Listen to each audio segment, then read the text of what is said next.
Okay, today we're going to look at the 23rd Psalm, the most popular Psalm of all the Psalms. Um, Probably not going to go too far into it because it's so well known. All of the sermons that have dropped on it, the shepherds look at the 23rd Psalms. Most children memorize it. But when we look at it in the context of all the other Psalms that we've looked at, the Lord's my shepherd, I shall not want. It's kind of one of those middle Psalms. It's not really I'm in the down in the dumps, but it's not really one of those high and lifted up, you're so wonderful kind of Psalms. It's more in the middle. We've seen this earlier with the pastoral, where the one that was talking about the earth is the Lord's and the fullness thereof. It's very pastoral setting, very beautiful, very almost melodic. And here we see that. You get the idea of a shepherd. You get the idea of he's taking care of a sheep. And he's using the sheep, of course, as a figurativism of Israel, of himself leading me. One thing you'll see about the Psalms, it's very me and I oriented. It isn't just, it does aim at Israel, but the vast majority of them are me and I, this very personal relationship that David has with Yahweh, with the God of Abraham, Isaac, and Jacob. And walk through the valley of the shadow of death, I will fear no evil. There is a choice word there. I will fear no evil, for thou art with me. I can't see that you're with me, but I know that you're with me. Thy rod and staff, they comfort me. The idea that you're going to keep me safe. Sometimes if you get close to an edge and the staff comes along and pushes you over, sometimes you're about to step on something that's dangerous and the rod comes and pulls you back. There's a comfort there. Sometimes we get frustrated when God seems like there's a setback, seems like there's a keeping us away from a certain thing, but we realize that sometimes those are rods and staffs. You're preparing a table before me in the presence of my enemies. When my enemies are struggling and doing without, you have prepared a table before me. It's a beautiful expression of koinonia, of brotherhood, of acceptance, of camaraderie. We always talk about love and we make love almost romantic, but there's this strong masculine love with its camaraderie of, I enjoy being around you. I enjoy spending time with you. It's very strong. Surely goodness and mercy shall follow me all the days of my life. Again, very strong idea of I'm not going to be without his goodness and his mercy. And I will dwell in the house of the Lord forever. Whatever this emotive that's going on in this psalm will be going on forever. So this is a very beautiful psalm. Go back and look at it. Just because you've memorized it doesn't mean you know it. But look at it from that pastoral sense. Going back to Genesis 45 and 46, yesterday, let the cat out of the bag. Joseph had just finished. His brothers had come back because there was a problem, because Joseph's silver cup, that supposedly he did divination with, was stolen, if you will, by one of the boys. Now, the servants of Joseph had put it inside of Benjamin's bag. So they go looking for it, and they even get a little rowdy and saying, well, whoever has it can be your servant. We're so sure we don't have it. But what happens is that they found it in Benjamin's bag, and now the brothers are all upset. Please don't take Benjamin away. You'll kill our father. We'll go back, and you'll put his gray hairs into death, and they're just pleading with Joseph. And finally, Joseph can take it no more. He can't restrain himself, and he doesn't cry out here, but he cries. He stood by himself and cries. He caused every man to leave him, and he made himself known to his brothers. I'm Joseph, your brother. And they just couldn't believe it. And he says, I am Joseph, does my father yet live? And his brethren couldn't answer them. They were troubled in his presence. Come near me, I pray thee. And they came near. I am Joseph, your brother, whom you sold into Egypt. But don't be grieved nor angry. You sold me, but God did send me before you to preserve life. So he's attributing what has happened in his life up to this point, not to sinfulness, but to the work of God to save the family of this coming in this time of coming famine. And God had moved him there. We saw that he was in there for he was 30 when he became this prince, and he was in jail for 2 years. And again, he could have been in jail for another 8 to 10 years. So God had put this together from the beginning. God sent me before you to prosper you, a prosperity in the earth, and to save your lives in a great deliverance. Once again, and this is all tied to, once again, we've seen the promise of Abraham God to Abraham, Abraham to Isaac, God to Isaac, and God to Jacob. God has made these promises not just to one man and filtered down. He has talked to every man. I will make your seed as the sand of the sea and the stars of the sky. I'm going to multiply you, and out of you the nations will be blessed. This promise is going on. We'll find out later that Jacob goes ahead and breaks this promise down into 12 parts and gives a part to every son.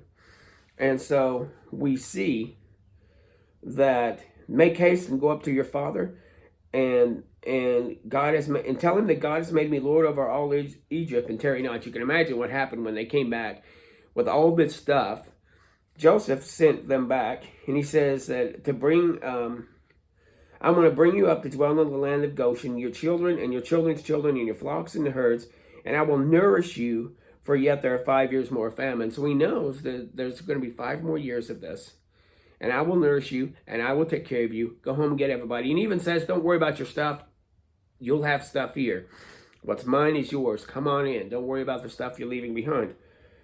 So he kissed all of his brethren, and he fell upon his brother Benjamin's neck and wept. And Benjamin wept on his neck. And he kissed all of his brethren, and they wept with him. And fame went out through Pharaoh's house. Joseph's brothers have come, and it pleased Pharaoh. So Pharaoh's on the side of Joseph, obviously. We always think of pharaohs as being mean and you know, very godless. But here's a pharaoh who is a good pharaoh. And he says, go. He says, the pharaoh said to Joseph, stay with your brethren, do this, laden your beast, and go into Canaan, and take your father and your household, and come here, and I will give you the good of the land, and you shall eat the fat of the land. And you're commanded to take wagons out of this land for your little ones, and for your wives, and bring your father. So he's setting him up. It's just like they take out a whole bunch of stuff. They take down a caravan of stuff, and they're going to bring them back. Children of Israel did so, and Joseph gave them wagons according to the commandment of Pharaoh. And all of them, each man was given a change of raiment.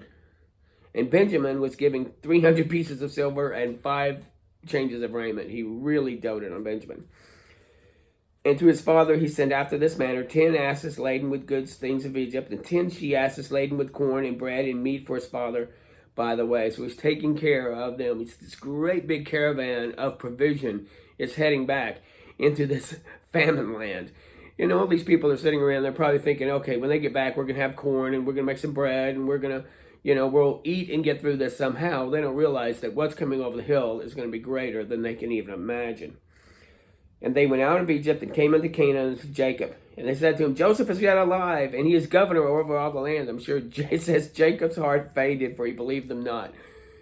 One of the greatest understatements in the Bible is that, you know, his heart fainted. I thought for a decade that this guy was dead. For over 13 years or 15 years, I thought he was dead. You're telling me he's alive?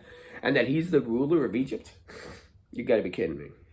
And they told him the words, what they said, and he saw the wagons. And Israel said, it is enough. Joseph, my son, is alive. I will go see him. So Jacob is now on his way to Egypt.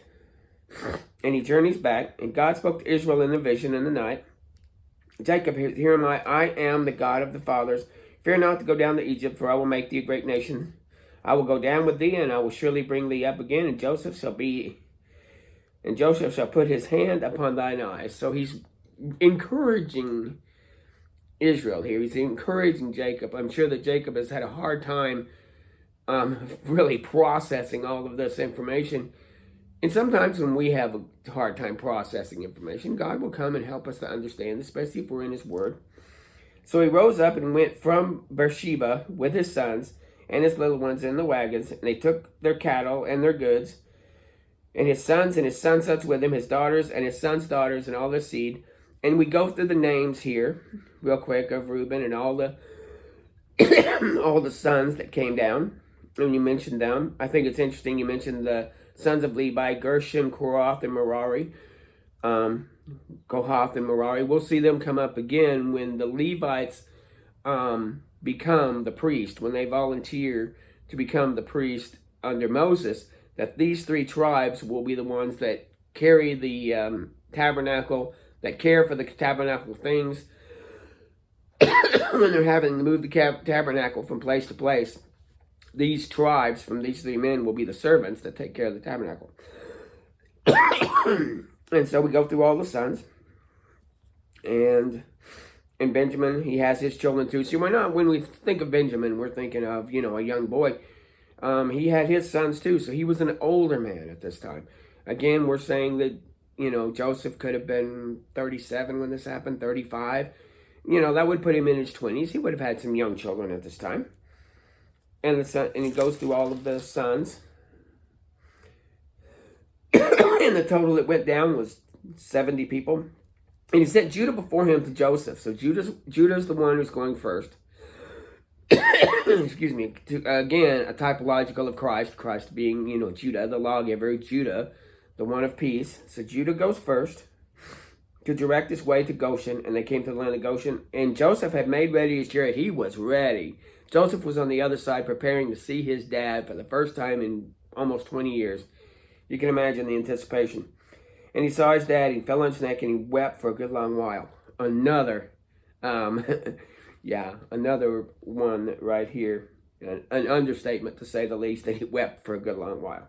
And Israel said to Joseph, now let me die, I have seen thy face, and thou art yet alive. And Joseph says to his brethren, go up and show Pharaoh, and say unto him, my brethren and my father's house have come, and we are shepherds, and our trade is to feed cattle. And we brought flocks and herds. And it came to pass, as Pharaoh will be calling you, say, what is your occupation? So when we're dealing with here the idea of occupation, he again tells them, tell them you're dealing with cattle, that you're not shepherds. Again, shepherds are seen as an abomination. So he's warning them once again, we're dealing with cultural differences. And again, because there's no governmental structure, I can lean on this again and again. We're dealing with cultural ideologues put in place in certain areas. And it's okay to understand the cultural ideologue and go with that culture. So here he says, just tell them you don't take care of sheep. Now, they will tell them they're shepherds. But he's warning them, you're in a different culture now. Things are different. So, things are different. The family is at peace. The sons are all together. The dad's together. I mean, this is a very, Norman Rockwell moment, if there ever was one in the Bible. And it's just part of a beautiful story. Anyway, more to come. Bye.